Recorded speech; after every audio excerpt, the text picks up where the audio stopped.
Hi, it's Inga from Around the Farm Table. Today I want to show you how to make a really simple, a really delicious, and a really elegant apple tart.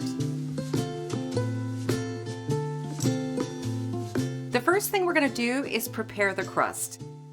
The key to great pie crust is to keep all of your ingredients cold. So I measure out my flour, my butter, my water, and put everything in the freezer for just a minute to chill up before I start making my dough in the processor. Now this crust is so easy and it can be served as a sweet crust or even a savory crust. Really learn how to make this, put it in your back pocket, use it all the time. You'll never have to go to the store for a pre-made pie crust ever again. Let's get started. The first thing we're going to do is add a cup and a half of all-purpose flour, a half a stick of cold butter. Next, add a quarter cup of white sugar, 1 egg yolk, and then drizzle in your ice cold water a teaspoon at a time just until your dough comes together. I'll lightly flour my surface and then turn the dough right out onto there, and then using my hands I'm going to form that into a disc. Wrap the disc of dough in plastic wrap and then pop it in the freezer to chill while you prepare your filling.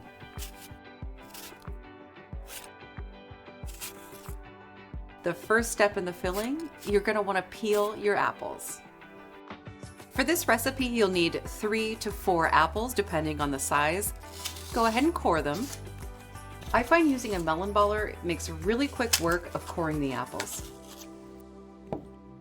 And now we're going to slice up the apples.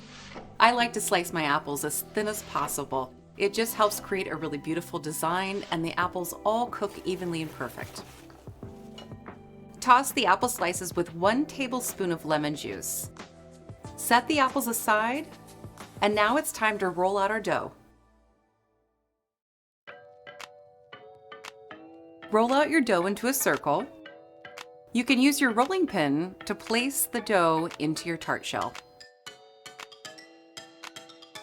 And now you can arrange your apples.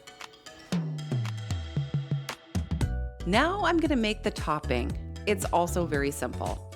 Combine 1 tablespoon of flour, a half a stick of butter, and 1/3 cup of sugar. Using your hands, you're just going to crumble that up. And then sprinkle over the apples.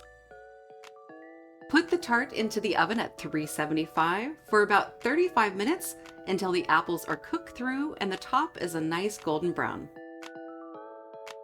Serve with a dollop of fresh whipped cream. And that's how easy it is to make a simple apple tart. I hope you'll gather with us next time around the farm table.